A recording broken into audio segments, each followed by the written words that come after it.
Hello students, कैसे हैं आप सब। आशा करते हैं कि अब तक जितनी भी हमने क्लासें अटेंड की हैं, आपको पढ़ाने के लिए आपको पढ़ाया है, वो सभी आपको समझ में आया होगा। क्योंकि किसी ने भी इससे पूर्व किसी तथ्य के बारे में नहीं पूछा, तो ऐसा यही समझ में आता है कि आप सबको सब समझ में आ गया होगा। फिर भी अगर किसी को कोई प्रॉब्लम है, कुछ समझने में कुछ समझ में नहीं आया है, तो हमसे बताइएगा, हम पुनः आपको उसके बारे में समझाने का प्रयास करेंगे। तो आज मैं आपको कार्यालय में जो पुराने समय की जो मशीनें थी, जो प्रयोग की जाती थी, उसके बारे में थोड़ा सा आपको मेमोराइज़ कराने का हम प्रयास करेंगे। इससे आपको ये पता चले कि जो आधुनिक समय में कौन कौन सी मशीनें इस्तेमाल होती हैं और पुराने समय में कौन कौन सी मशीनें इस्तेमाल होती थी।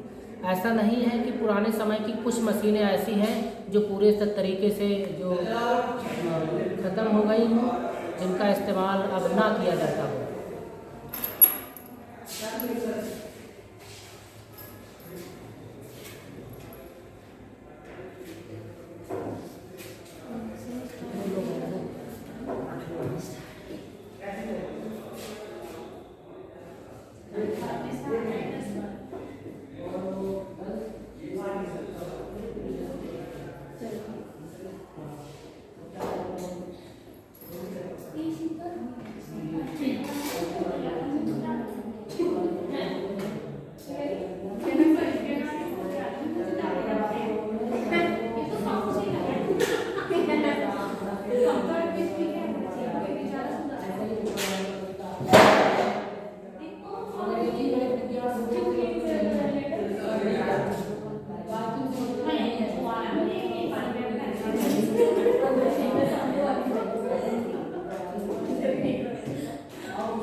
तो मैं आज आपको एक नए बंद कर गया, बंद नहीं हुआ था क्या? तो आज मैं आपको इस क्लास में बताएंगे कि पुराने समय की कौन कौन सी मशीनें हैं जो अभी भी कार्यालय में इस्तेमाल की जाती हैं, जहां पर इनका अभी भी प्रयोग किया जाता है, इस्तेमाल किया जाता है। तो आज हम चर्चा करने वाले हैं पुराने समय की मशीनों के बारे में। आप सभी लोग जानते होंगे कि कार्यालय में कौन कौन सी मशीनें प्रयोग की जाती हैं, जिनको आप सभी लोग बहुत कम देखने में पाते हैं और जिनकी वजह से पहले काम किया जाता था और कार्य उस समय के हिसाब से उनसे बहुत तेज होता था। लेकिन अगर उनकी तुलना आज के आधुनिक समय की मशीनों से की जाए तो ऐसा प्रतीत होता है कि वो तो कुछ भी नहीं है ना। तो क्योंकि अब आजकल हम लोग इस आधुनिक परिवेश में अपना जीवन यापन कर रहे हैं, इसलिए हमें आजकल की मशीनें ज़्यादा अच्छी लगती हैं। तो आप लोगों की जानकारी के लिए यहाँ पर हम आपको बताएंगे कौन कौन सी मशीनें पुराने समय में इस्तेमाल की जाती हैं। तो इसी क्रम में पहली मशीन जो हमारी है, और आपको ये फिर से रिमाइंड करवा दें कि यहाँ पर हम सिर्फ उन्हीं मशीनों के बारे में चर्चा करेंगे जिनका इस्तेमाल हम कार्यालय में करते हैं। अन्यत्र और कौन कौन सी मशीनें होती थी हमें उससे कोई मतलब नहीं है, क्योंकि हम ऑफिस के बारे में जानकारी अर्जित कर रहे हैं, है ना। तो ऑफिस में कौन कौन सी पुरानी मशीनें इस्तेमाल होती हैं, तो सबसे नंबर 1 पर मशीन आती है, इसको हम कहते हैं टंकण मशीन। टंकण मशीन, टाइप राइटर जिसको इंग्लिश में कहा जाता है, टाइप राइटर। ये मशीन आज आप अगर किसी भी कार्यालय में कहीं पर भी किसी भी दफ्तर में जाते होंगे तो आपको ये देखने के लिए नहीं मिलती होंगी। और कुछ समय पश्चात तो जब आगे आने वाली जनरेशन होगी तो उसके लिए यह एक म्यूजियम में रखी हुई एक आइटम सा हो जाएगा कि बिल्कुल भी पूर्ण रूपेण ही कार्यालय से इनका अभाव हो जाएगा। हाँ, अभी भी है, कुछ जगह मिलती हैं, जैसे आप कचहरी में जब जाते होंगे तो वहाँ पर एफिडेविट टाइप करने के लिए, बहुत फास्ट काम करने के लिए मशीनें होती हैं और उपयोगी भी हैं। अभी भी ऐसा नहीं कि इनका उपयोग नहीं होता है, इनका उपयोग होता है। लेकिन जब हम किसी क्वालिटी की बात करते हैं, क्वांटिटी की बात करते हैं, किसी विशेषता की बात करते हैं तो वहाँ पर ये पिछड़ी हुई महसूस होती है, ये पिछड़ सी जाती है ना। क्योंकि आपको बताया कि टाइपराइटर में मेमोरी नहीं होती है। हम अपने द्वारा टाइप किए हुए डेटा को काफ़ी समय तक हम स्टोर करके नहीं रख पाते, काफ़ी समय का क्षणिक भी नहीं रख पाते हैं और इसमें कोई सुधार की भी सुविधा उपलब्ध नहीं होती है। हम इसमें रिबन के माध्यम से टाइप करते हैं, जैसे कंप्यूटर पर होता है, उसमें हम कलरफुल निकाल सकते हैं, स्टाइलिश फ़ॉन्ट का इस्तेमाल कर सकते हैं। लेकिन टाइपराइटर में ना ही हम आकार को बड़ा कर सकते हैं, ना ही आकार को हम आवश्यकता अनुसार छोटा कर सकते हैं। कोई स्टाइलिश तरीका नहीं होता है और कुछ ऐसे इसमें अक्षर होते हैं जो टाइपराइटर में उपलब्ध ही नहीं होते, उनको हमको दूसरी बटनों की सहायता से बनाना पड़ता है। जैसे आप लोगों के जानकारी के लिए हम बता दें, उसमें बड़ा ऊ का अक्षर जो होता है वो टाइपराइटर में उपलब्ध नहीं होता है, क्योंकि हमने अपने समय पर टाइपराइटर पर ही टाइपिंग की है, टाइपराइटर से ही सीखा है। बहुत ज़्यादा मेहनत करनी पड़ती है, लेकिन वो उस समय का माहौल था, उस समय में सीखने में बहुत ही अच्छा लगता था।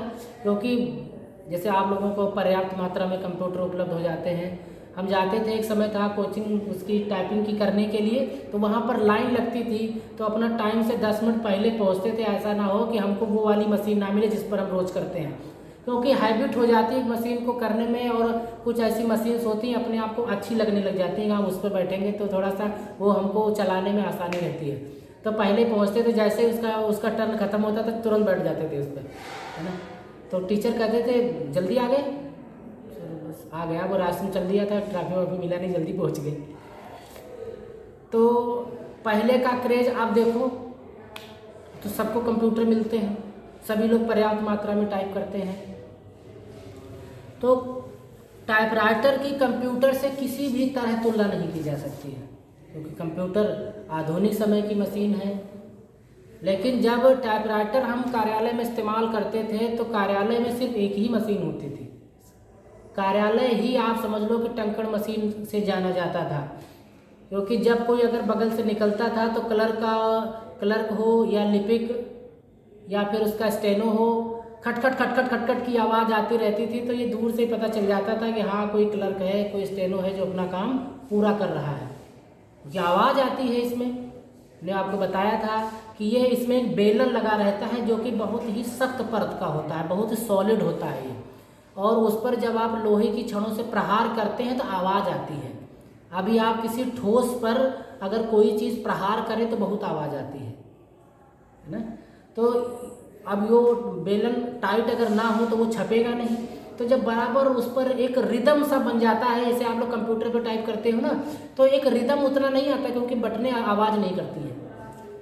कंप्यूटर की बटनें इतना आवाज़ नहीं करती जितना कि टाइपराइटर आवाज़ करता है। तो एक अगर आप शांत खड़े हो जाए तो एक फ्लो में अगर कोई टाइप करता है तो एक रिदम सी बनती है, जिसको ही आप लोगों ने सीटीटी में पढ़ा होगा, ताल रिदम के बारे में, है ना। जब एक लय सी बन जाती है टाइप करते समय तो एक ध्वनि सी उत्पन्न हो जाती है, उसी को हम कहते हैं ताल रिदम। ध्वनि सी उत्पन्न हो जाती थी, खट खट खट खट काम चल रहा है, फिर मतलब हाथ बिल्कुल फिक्स सा रहता था कि हाँ ये लाइन होने वाली है, और जैसे लाइन होने वाली थी घंटी बजी तो टर्न से फटाक, एक इसमें घंटी भी लगी रहती है, वो तुरंत बता देती है कि जी आपका जो अंतिम है वो पंक्ति के किनारे आप पहुंचने वाले हो, ध्यान रखना कि आपको कीबोर्ड की पंक्ति भी चेंज करनी है, अपने टाइपराइटर से नई पंक्ति भी चेंज करनी है। कहीं आप ये भी ध्यान रखें कि कोई अंत में कोई बड़ा अक्षर तो आने वाला नहीं है, जो आप अभी टाइप कर दो वो उसके लिए लास्ट में जगह ना मिले टाइप करने के लिए। तो मतलब कितना एडजस्ट करना पड़ता था माइंड को, कितना संयमित करना पड़ता था कि हाँ ये भी ध्यान रखना है। कोई पता चला कि लास्ट में सिर्फ 3 ही स्पेस बचे हैं और आपने टाइपराइटर लिख दिया, तो टाइप तो लिखा जाएगा, राइटर नहीं लिखा जाएगा, फिर उसके लिए ना हमें अगली लाइन में आना पड़ता है। तो ये सब मतलब कैसे अलार्म टाइप की पूरी व्यवस्था बनाने वाले ने उसमें एडजस्ट की है, व्यवस्था उसमें बनाई है। तो एक तो इसमें बड़ा ऊ की बटन नहीं होती है, जैसे फा आप लोग टाइप करते हो तो फा भी नहीं होता था उसमें, तो वो पा की मदद से बनाया जाता था। पहले पा बनाते थे, ठीक है, फिर इसमें हम मात्रा लगाते थे, जो फा वाली इधर आती है उसको हम उसमें एडजस्ट करते थे। तो वो दूर से देखने में ऐसा लगता था कि वो 2 बार में बनाया गया है, कभी वो एक साथ चिपकता नहीं था, कभी एक के ऊपर एक हो जाता था, बड़ा ही। लेकिन फिर भी चूंकि वो टाइपराइटर से है तो उसको पढ़ते समय अलग ही एक अनुभूति सी होती है, क्योंकि हमको पता है कि इसको हमें अपने आप ही अनुमान लगा लेना कि ये थोड़ा सा वैसा लिखा है, ये होगा इस शब्द यहाँ पर। बड़ा ऊ नहीं बनता था उसमें, छोटा ऊ की मात्रा थी, बड़ा ऊ उसमें था ही नहीं, उसको भी हमें अलग से लगाना पड़ता। उसमें जैसे भाग का साइन होता है, डिवाइड का, ये नहीं होता था, उसको भी उसमें मतलब सब तरीके दिए होते थे। पहले कॉलन लगाते थे, अगर उसमें परसेंटेज आपको बनाना है तो पहले कॉलन लगाओ, फिर आपको जैसे भी कोई बटन दबाते हैं तो वो कैरेज अपने आप बढ़ जाता था, तो उसको फिर से पीछे लाते थे।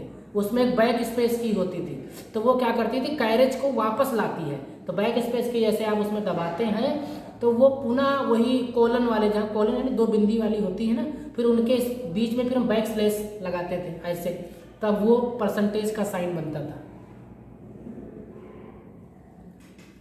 लेकिन ऐसा तो था नहीं कि पहले काम नहीं होते थे, ऐसा तो था नहीं कि समय से काम नहीं होते थे। उस समय का माहौल ही कुछ ऐसा था, उस समय के जो क्रियाकलाप थे वही कुछ, वो सब कुछ ही ऐसे थे कि सब कुछ वही अच्छा लगता था, उस माहौल में ही लोगों को रहना अच्छा लगता था। लेकिन जैसे जैसे अब कंप्यूटर आते गए लोग अचंभित हो जाते थे, अरे इसमें ऐसा भी होता है यार, उसमें तो ऐसा होता नहीं है, इसमें ये भी होता है, उसमें तो ऐसा होता नहीं था, है ना। लेकिन जो वो लोग थे उनको थोड़ा सा कठिनाई भी होने लगी, एडजस्ट करना उनको मुश्किल भी हो गया, फिर धीरे धीरे लोगों को सीखना पड़ा। कहते नहीं कि जैसे समय की मांग होती है उसी हिसाब से अपने आप को चेंज कर लेना चाहिए। तो सब ने अपने आप को धीरे धीरे उसमें ढाल लिया, और इससे कई लोगों का, और ऐसा नहीं कि ज़्यादा उपयोगी भी होती, कंप्यूटर ऐसे होते हैं कि कोई ऐसा समय आ जाता है कि हमें याद आती है अपने उस टाइपराइटर की, अगर कास्ट टाइपराइटर हमारे सामने इस समय होता तो हमारा काम नहीं रुकता। कभी कभार ऐसा होता है कि मान लो कभी आपके क्षेत्र में ट्रांसफार्मर में कोई दिक्कत आ जाए, 2-2 3 दिन लाइट की सप्लाई बंद हो जाती है, तो कंप्यूटर कब तक बैकअप देगा? यूपीएस आपका सीपीयू है, यूपीएस कब तक चलेगा, है ना, कब तक चलेगा? आपके घर में लगा हुआ जो इन्वर्टर सिस्टम है वो कब तक काम करेगा? नहीं करता, क्योंकि ये सब जो कंप्यूटर्स होते हैं पावर भी ज़्यादा इनको चाहिए होती है। तो उस समय ऐसी तो कोई व्यवस्था थी नहीं। अब तो कंप्यूटर एक जगह रखा है, लाने ले जाने में भी दिक्कत होती, टाइपराइटर मशीन को रखा, पहले तो लोग साइकिल से जाते थे अपने काम पे, कहीं भी लेकर के जाते, जैसे ये कोर्ट वाले होते हैं तो मशीनें हैं, अपनी साइकिल पे रखी, अपने घर चल दिए, हो गया उनका काम, फिर सुबह अपना फिर अपने साथ में ले आए। तो बस उसमें हमको एक ही कमी दिखती थी कि बस उसमें मेमोरी नहीं था, हमें बार बार एक ही चीज़ को करना पड़ता था, बार बार टाइप करना पड़ता था। लेकिन वो कंप्यूटर में वो सिस्टम है, हम अपने डेटा को स्टोर करके रख सकते हैं, स्टाइलिश बना सकते हैं।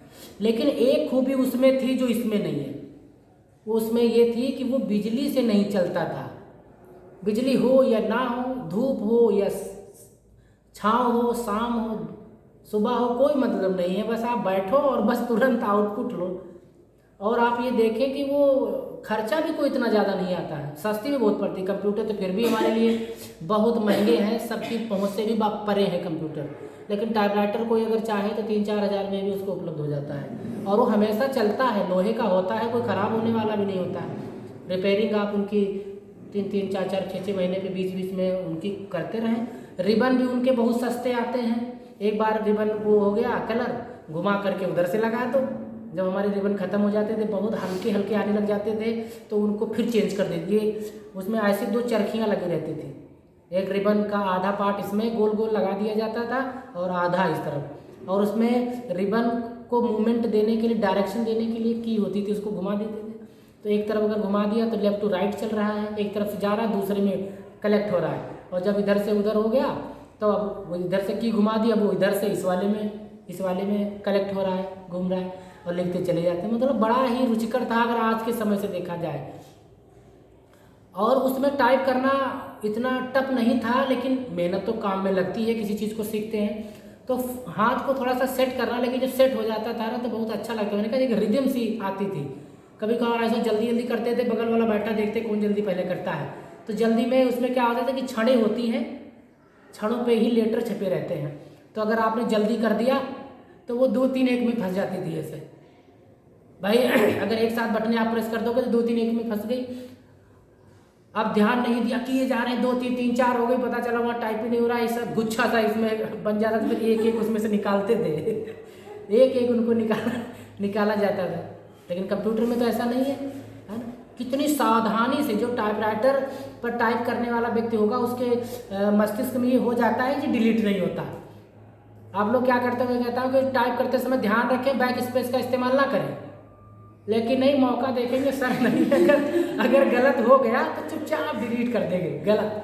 अभी मतलब हम बिल्कुल बहुत बढ़िया टाइप करते हैं, दिख जाए कि कहीं गलती हुई नहीं है हमसे, है ना। लेकिन सच में टाइपिस्ट तो वह ही लोग थे जिनके उसमें डिलीट की ही नहीं थी।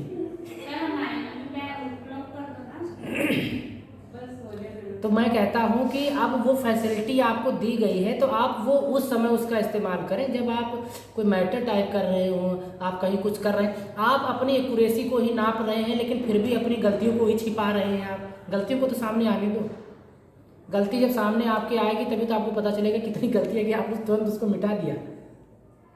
कैसे गणना करेंगे कि एक्यूरेसी आपकी कितनी, आपने तुरंत सही कर दिया उसे। लेकिन जब एक टाइपिस्ट, टाइपराइटर पर काम करने वाला एक क्लर्क, स्टोनो या कोई व्यक्ति अपने आप को संयमित कर सकता है कि हमको तो सही सही करना, आप क्यों नहीं कर सकते, कि वो उसमें की है तो आप उसका इस्तेमाल ही करेंगे। अपने आप पर विश्वास रखें, अपने आप को विश्वास दिलाएं, कॉन्फिडेंस आपके अंदर इतना होना चाहिए कि हम बैक स्पेस का इस्तेमाल नहीं करेंगे, अपनी एक्यूरेसी को हम बढ़ाएंगे। अभी टाइपराइटर पर जब आप टाइप करते हो तो उसमें जो कीबोर्ड आपका होता है बिल्कुल समतल होता है, लेकिन उसमें जैसे आप देखते हैं कि जो पैड़ियाँ बनी होती हैं इस फ्लो में ऐसे बटने होती थी, ऐसे जैसे जीने बने होते हैं, उन पर चढ़ने के लिए कुछ इस शेप में होती थी, तो उनको बीच में रखते हैं। बीच वाले रखने का तरीका टाइपिंग का यही है। अगर आप कुर्तदेव की बात करेंगे या फिर आप इंग्लिश टाइपराइटर, तो इंग्लिश टाइपराइटर और जो इंग्लिश का जो आपका कीबोर्ड है बिल्कुल सेम है, सभी अक्षर सब कुछ वैसे ही है। और एक बात बता दें कि उसमें टाइपराइटर में ना ब्रैकेट नहीं बनते थे, जैसे आप लोग ब्रैकेट बनाते हो ऐसे वाले, ये ब्रैकेट उसमें नहीं थे।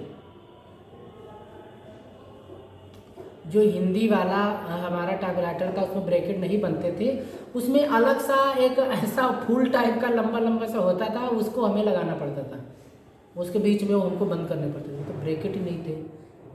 लेकिन फिर भी लोग पढ़ते थे कि हाँ ये ऐसा लगा हुआ है यानी ब्रैकेट में है ये। तो उसकी जो टाइपिंग जब हम सीखते हैं तो थोड़ा सा ना उंगलियों पर फोर्स काफ़ी हमें तेज़ देना पड़ता था, क्योंकि बटन तभी वहाँ पर जा करके बेलन पर अपना प्रहार करेगी जितनी तेज़ आप प्रहार यहाँ करोगे।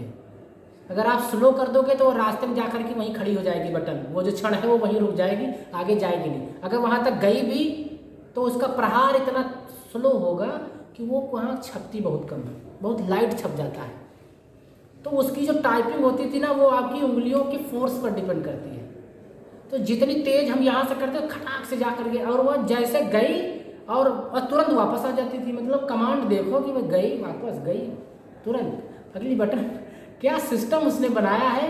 और एक ये पूरा यहाँ पर एक चांद टाइप का होता था जिसमें कि वो सभी छड़ें लगी होती थी और वो जाती हैं और वो कहीं से भी हो वो जाएंगे सिर्फ वहीं पर। वो इतना स्पेस इस तरीके से वो सेट की गई है, सब खट खट खट खट करके, कि व्यवस्थित तरीके से उसका मैनेजमेंट किया गया था, इतना अच्छा था।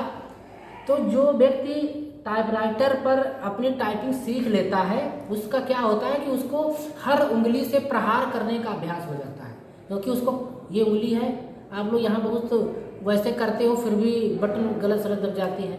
लेकिन अगर आप टाइपराइटर पर सीख लो तो आपकी उंगली संयमित हो जाती है कि हाँ कितना प्रहार करना है, कितना करना है, उंगली उठ करके ही नीचे आएगी। उसमें उसके करने वाले व्यक्ति जैसे आप लोग करते हो उसको रखे रहते हो हाथ को और धीरे धीरे ऐसे ऐसे करते रहते हो, वो करने वाला व्यक्ति ऐसे नहीं रखता कि रखे, वो उंगली उठा के रखता है, इतना तेज प्रहार करता है और उसको पता है कि वह टच करके रखना ही नहीं है, टच करके ऊपर उठा लिया। इसका वजह टच टाइपिंग, आपने उसमें पढ़ा होगा टच टाइपिंग सिस्टम। तो टच टाइपिंग का मतलब है टच कर दिया फिर नेक्स्ट पर उसको भी टच कर दिया और कितना फोर्स के साथ में सब हर जगह जाता है और खटाखट सारा काम अपना कर लेता है। तो ये उंगलियां जो है वो इतनी मजबूत हो जाती थी कि आप कंप्यूटर पर अगर आप उसे बिठा दो तो उसकी स्पीड में कम से कम 10 की स्पीड का अंतर आएगा, क्योंकि वहाँ तो और आसान है, वह हल्का टच करना है, वो उसका हाथ तो चलता ही है तेज, क्योंकि उसको पता है कि गलतियाँ तो हमें करनी नहीं है, हमें तो पता है इस हमारे में होती नहीं है। तो वो जिस स्पीड से करता है उसी स्पीड से बराबर करता रहता है। अब उसमें स्पीड फिर कैसे उसकी बढ़ जाती है अगर उसे कंप्यूटर पे कराया जाए। मैंने आपसे बताया कि उसमें जीने टाइप में बटनों का संयोजन किया जाता है, ऊपर नीचे, सबसे नीचे ऐसे, जो अपर की होती है वो ऊपर ही होती है, फिर जो होम रो होती है वो बीच में होती है और जो ये होती है वो नीचे की तरफ साइड में होती है, थोड़ा थोड़ा सा इसमें गैपिंग टाइप का होता है उसमें। तो हाँ अलग अलग, और उसमें कोई फ़ॉन्ट चेंज करने का, अब वो कंप्यूटर नहीं है कि अब हिंदी का फ़ॉन्ट इंग्लिश का फ़ॉन्ट वहीं पर सेट कर दिया। टाइपराइटर मशीन ही अलग आती है उसकी, हमारे पास रखी हुई अभी भी दोनों मशीनें रखी हुई हैं, टाइपराइटर हिंदी का भी है, टाइपराइटर इंग्लिश का भी है। तो जिसको देखना हो तो बताना, जिसको हाँ सब अलग अलग है, सब क्षेत्रीय तो सब जितनी क्षेत्रीय भाषा है भारत में उतनी क्षेत्रीय भाषा में आती है। हर जगह जिस भाषा का इस्तेमाल है वहाँ पर उस भाषा में उपलब्ध है। तो कार्य तो कहीं भी कार्यालय में बंद नहीं होते, हर जगह के कार्य होते हैं। जैसे हमारी राष्ट्रीय भाषा हिंदी है, तो मतलब जैसे हम दक्षिण ओर जाएंगे तो दक्षिण में वो अपनी दक्षिणी भाषा का उपयोग होता है कार्यालयों में। हाँ वही उन्हीं की भाषा का इस्तेमाल होता है, उन्हीं भाषा का इस्तेमाल होता है, क्योंकि वहाँ पर जनमानस की भाषा है, उनकी क्षेत्रीय भाषा है। वहाँ पर अगर वो प्रत्यावेदन देंगे तो वो कौन सी भाषा में देंगे, जिस भाषा को वो जानते हैं उसी भाषा का वहाँ इस्तेमाल किया जाता है। तो मैं आपसे कह रहा था कि जब आप उस पर बटनों को प्रेस करते हैं तो बटन यहाँ पर है, लेकिन उसको प्रेस करने के लिए आपको उंगली इतना नीचे ले जानी पड़ती है, तो उसमें टाइम हमको ज़्यादा लगता है। इतना तेज़ प्रेस करते हैं कि नीचे तक उंगली उसमें जाती है, लेकिन कंप्यूटर में ऐसा नहीं है। तो उसकी स्पीड इसलिए बढ़ जाती है क्योंकि यहाँ हमने टच किया, बटन इस समय यहाँ पर है और जब हम प्रेस करेंगे तो वो इतना नीचे आएगा, तो यहाँ से यहाँ तक आने में टाइम लगेगा। लेकिन अगर वो कंप्यूटर पर करेगा तो जहाँ है वहीं पर रहेगा वो, तो वो इसलिए अपनी उंगलियों को जल्दी जल्दी वो चला पाता है। लेकिन टाइपराइटर पर वो जितना फास्ट करने के बावजूद भी उसकी स्पीड इतनी ज़्यादा नहीं आ पाती, क्योंकि उसको ज़्यादा समय लग जाता है बटनों को नीचे प्रेस करने में, क्योंकि अगर वो बटन को नीचे तक प्रेस नहीं करेगा तो वो जा करके अपना प्रहार बेलन पर नहीं करेगा। और ये जो उंगलियां हैं, जैसे हमारी लिटिल फिंगर होती है, ये बहुत कम काम करती है, बहुत स्लो काम करती है, लेकिन वहाँ ये भी काम करती है क्योंकि इससे भी हमको वहाँ प्रेस करना पड़ता है। ये क्या होता है सर? बेलन कैरेज बोलते हैं इसको। ये हैंडल होता है और वो हैंडल जिसको हम घुमाते हैं उस पूरे को हम कहते हैं कैरेज, तो पूरे को हम कैरेज कहते हैं, ठीक है। वो मशीन के ऊपर लगा रहता है। हाँ ये देखो किस तरीके से टाइप हो रहा है। सर डायरेक्ट पेज पे छपे है? डायरेक्ट पेज पे, प्रिंटर उंटर की कोई जरूरत नहीं पड़ती। हाँ डायरेक्ट आपने लगाया बस टाइप किया और टाइप हो गया, लो तुरंत काम इसमें होता है। सर ठीक है, यहाँ पहले तो थे पता नहीं, मेरे पास वहाँ रखे सर। हाँ। ये जो सर एक इसमें स्क्रोलर होता है, इसे घुमाते हैं दो तरफ से, वो क्या होता है?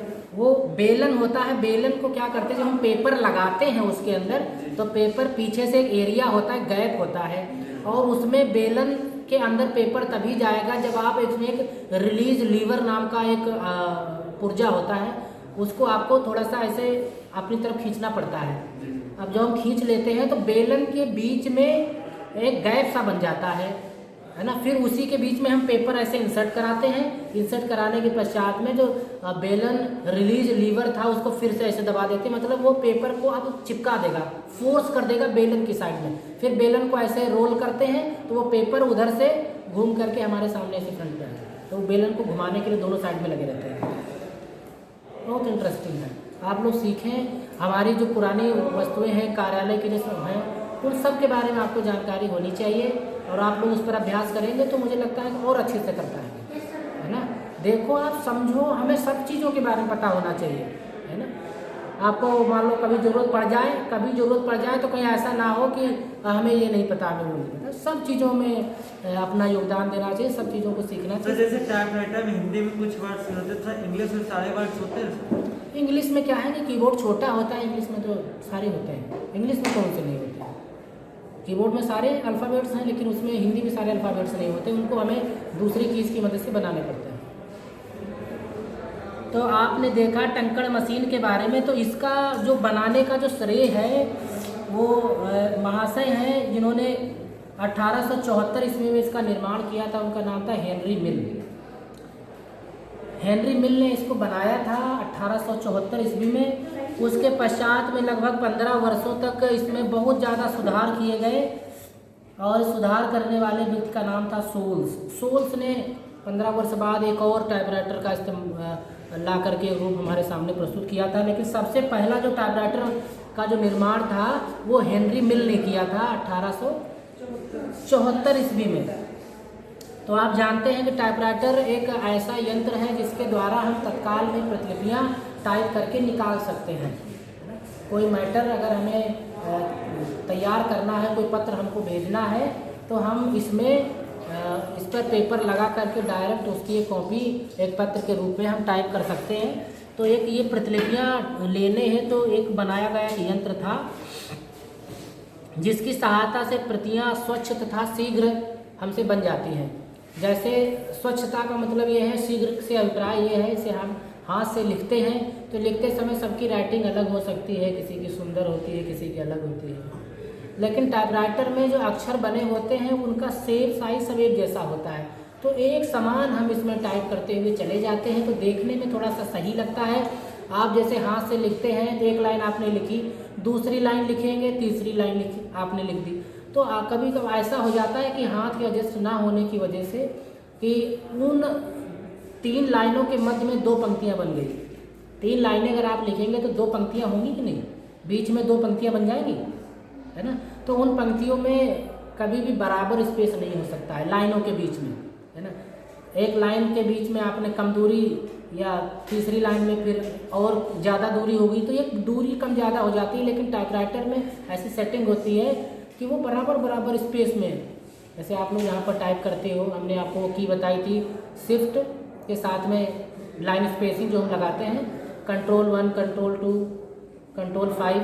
कंट्रोल 5 से क्या होता है, लाइन के बीच में दूरी तय करते हैं, लाइन के बीच में दूरी सेट करते हैं, है ना। तो कंट्रोल 5 से हम 1.5 लाइन का स्पेस देते हैं लाइनों के बीच में। एक तो स्पेस होता है जो अक्षर के बीच में होता है ना, अक्षर के बीच में होता है, और एक स्पेस होता है लाइनों के बीच में, पंक्तियों के बीच में स्पेस होता है। तो कंट्रोल 1 से हम 1 लाइन का स्पेस देते हैं, कंट्रोल 2 से हम डबल लाइन स्पेस देते हैं।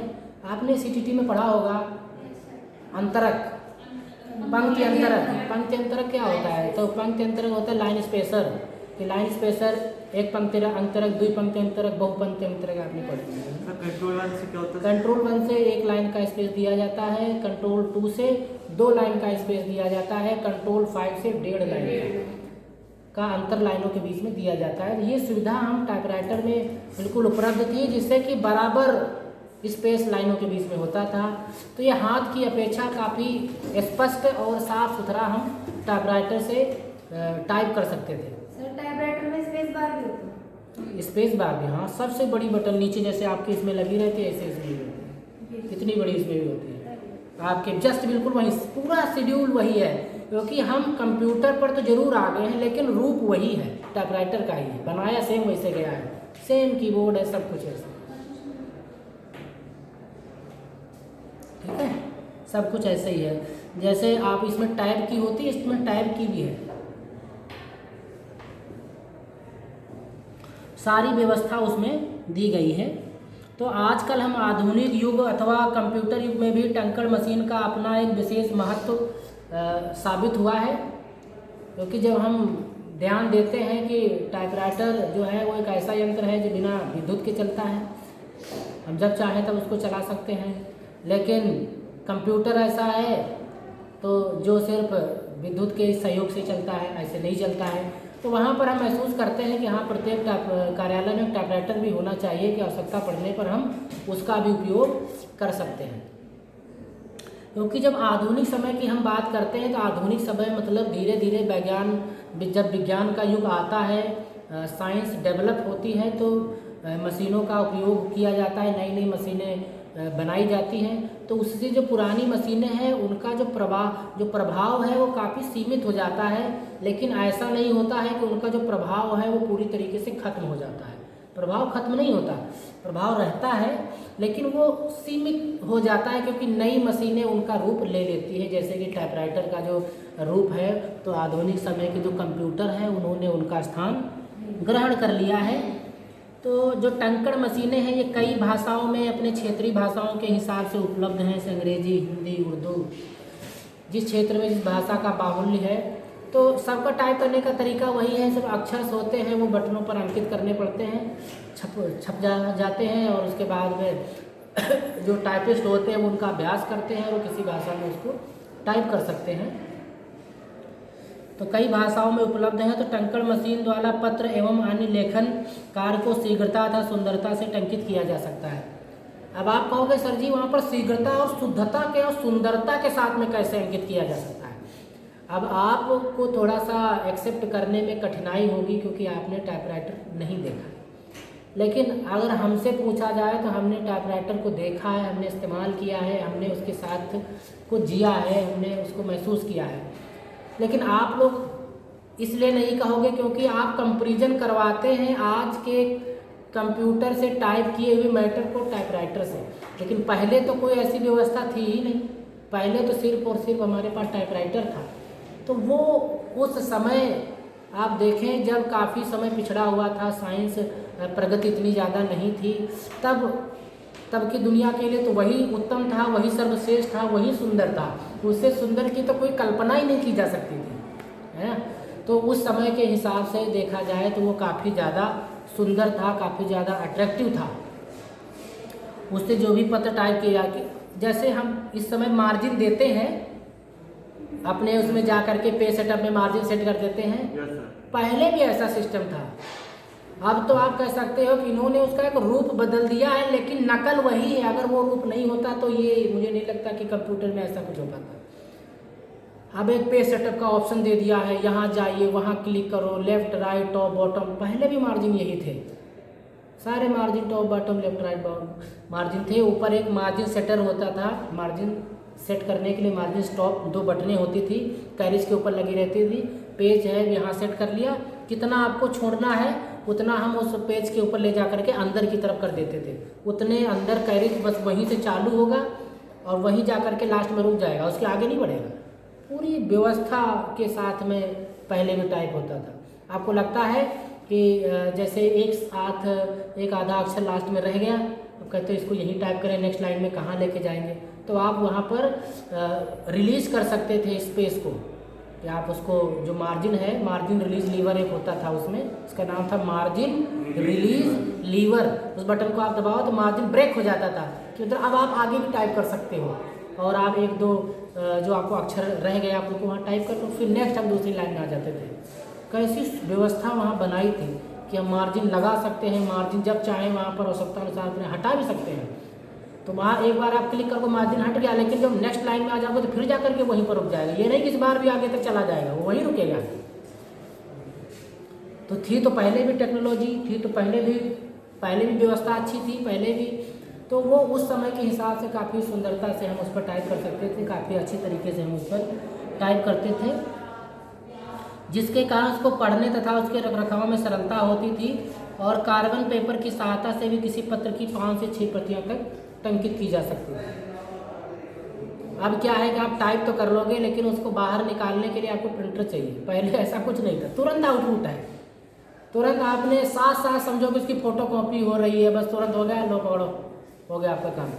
अब कई लोगों को अगर उसकी प्रतियाँ आपको देनी है, फ़ोटो कॉपी देनी है, या एक ही पत्र को कई लोगों को भेजना है, तो उसके नीचे हम कार्बन लगा लेते थे, 5-6 कार्बन, और उसको हम थोड़ा सा उसमें रिबन जो होता था उस समय थोड़ा सा उसको टाइट कर देते थे। रिबन को भी हल्का स्लो करने का था, क्योंकि जब आपका रिबन टाइट होगा तो वो काफ़ी फोर्सली आपको फोर्स करना पड़ेगा, तब जा करके वहाँ पर टाइप होता था। तो जब आप ज़्यादा तेज़ आप उस पर प्रहार करेंगे तो जो नीचे जितने कार्बन लगे हैं उन सब पर छपटा जाता था।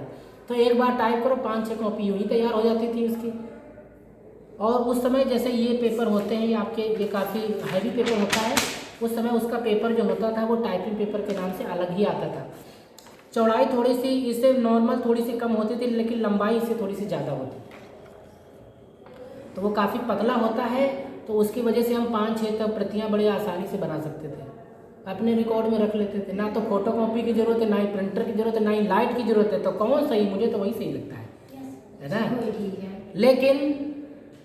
लेकिन जब हम देखते हैं सही वही है और वही सही था, लेकिन पैटर्न वही है, बस आप कह सकते हैं कि रूप बदल दिया है उसका, थोड़ा सा स्टाइलिश कर दिया है उसको, थोड़ा सा अट्रैक्टिव बना दिया है उसको, जिससे कि थोड़ा सा देखने में अच्छा लगे। अब उसमें क्या था, 6 लोगों को भेज दिया, 6 से ज़्यादा प्रतिलिपियाँ बनाने पर दिक्कत आती है उसमें। अब कई सारे लोगों को भेजना था और बाद में भी चाहिए। अब अगर मान लो कि नीचे हमने देखा ही नहीं, कार्बन हल्का था, नीचे छपा ही नहीं, ऊपर का छप गया, है ना। 3 प्रतिलिपियाँ छपी, नीचे की 3 में छपा ही नहीं, क्योंकि भाई आप तो प्रयास करो, नीचे का साथ साथ नहीं देखते कि छप रहा है कि नहीं छप रहा, नहीं छपा। अब भेजना तो उनको भी है, अब आपको फिर से वही टाइप करना पड़ेगा। तो मतलब मेहनत काफ़ी ज़्यादा लग जाती थी, मेहनत काफ़ी। अब दोबारा टाइप करोगे तो मेहनत तो लगनी ही लगनी है, आपको फिर से वही टाइप करना पड़ेगा। तो काफ़ी दिक्कतों का सामना करना। तो अगर तब देखा जाए उस कंडीशन में ये सही था, क्योंकि इसमें मेमोरी होती है, आप सेव करके रख लो, 10,000 बार देखो, चाहे 50,000 बार उसकी कॉपी निकालो, चाहे चेंज कर करके निकालो, चाहे छोटा बड़ा करके निकालो, कोई फ़र्क नहीं पड़ता उसमें आप। लेकिन माइंड मेकअप की बात देखी जाए कि जैसा कुछ हमें करना है, हम पहले से ही अनुमान लगा लेते हैं ऐसा टाइप करना, यही टाइप करना है, क्योंकि उसमें डिलीट करने का कोई ऑप्शन नहीं है, और वो अच्छा होता था। अब क्या करते हैं, बनाने बैठ जाते हैं, टाइप करते हैं, ये समझ में नहीं आया, ये वाक्य यहाँ से यहाँ पहुँच जाए, यहाँ से वहाँ।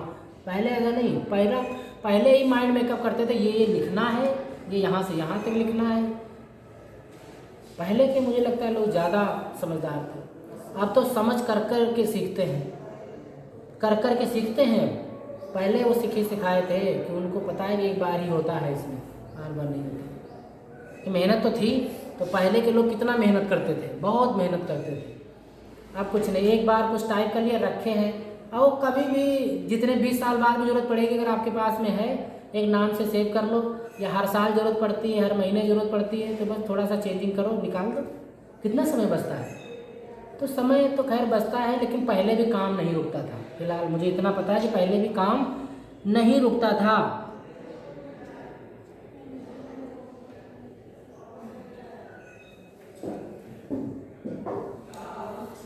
तो जैसे कंप्यूटर है, कंप्यूटर को प्रत्येक व्यक्ति इस्तेमाल नहीं कर सकता है, वैसे टाइपराइटर को भी हर कोई इस्तेमाल नहीं कर सकता है, क्योंकि टाइप करना एक अलग बात है, लेकिन एक मेथड के साथ में टाइप करना, बिना देखे टाइप करना, टच टाइपिंग सिस्टम के द्वारा टाइप करना, ये कला है। इसके लिए एक प्रशिक्षण की आवश्यकता पड़ती है, प्रशिक्षण लेना पड़ता है। तो और इसका जो प्रशिक्षण है, तो प्राविधिक शिक्षा विभाग में, जिसके अंतर्गत आप लोग पढ़ रहे हैं, एक प्राविधिक शिक्षा विभाग है, टेक्निकल विभाग है, जिसमें प्रशिक्षण दिया जाता है। और औद्योगिक प्रशिक्षण संस्थान, जिसमें ITI कहते हैं, वहाँ पर भी इनका प्रशिक्षण उपलब्ध है, वहाँ पर भी सिखाया जाता है। और बहुत सारे निजी संस्थान हैं जहाँ पर आशुलिपि के साथ साथ टंकर प्रशिक्षण भी प्रदान किया जाता है। वहाँ पर शॉर्टहैंड भी सिखाई जाती है और टाइपिंग भी सिखाई जाती है। और कई सारी कंपनियों की वर्तमान में टाइपराइटर मशीनें उपलब्ध हैं, और अभी भी वो लोग अपना काम कर रहे हैं। जहाँ पर जो मशीनें ये बन रही हैं, तो उसमें कौन कौन सी मशीनें आती थी पहले। मैंने जो मशीन यूज़ की है, उस कंपनी का नाम था रेमिंगटन कंपनी की जो मशीनें थी, रेमिंगटन और गोदरेज, ये 2 कंपनियों की मशीनें हमने इस्तेमाल की है ना। स्मिथ, हालदार, रॉयल स्मिथ इत्यादि कंपनियां थी जो उस समय टाइपराइटर बनाती थी। जैसे इस समय कंपनियां हैं जो कंप्यूटर बना रही हैं,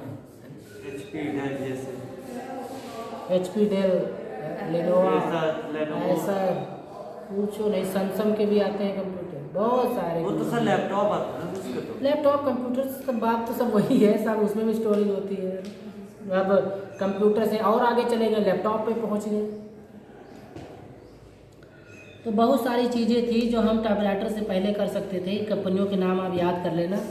तो आज हमने आपको बताया कि किस तरीके से कौन कौन सी मशीनें, कौन सी नहीं, सिर्फ हम टाइपराइटर पे ही पहुँचे हैं कि टाइपराइटर भी कार्यालय में इस्तेमाल किए जाते थे।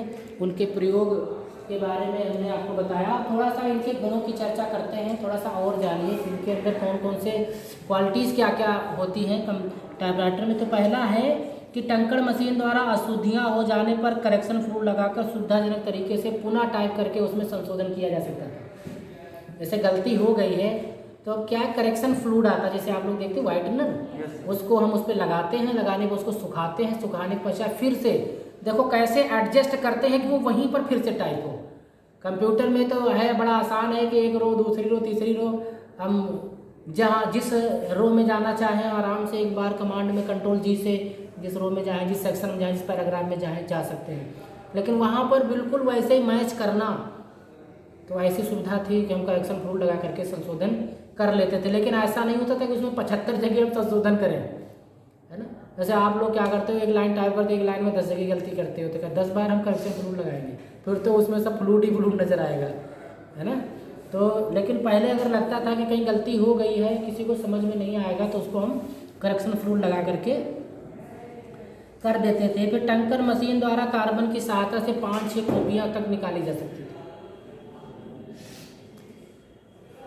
कैसे निकालते हैं आपको पता है?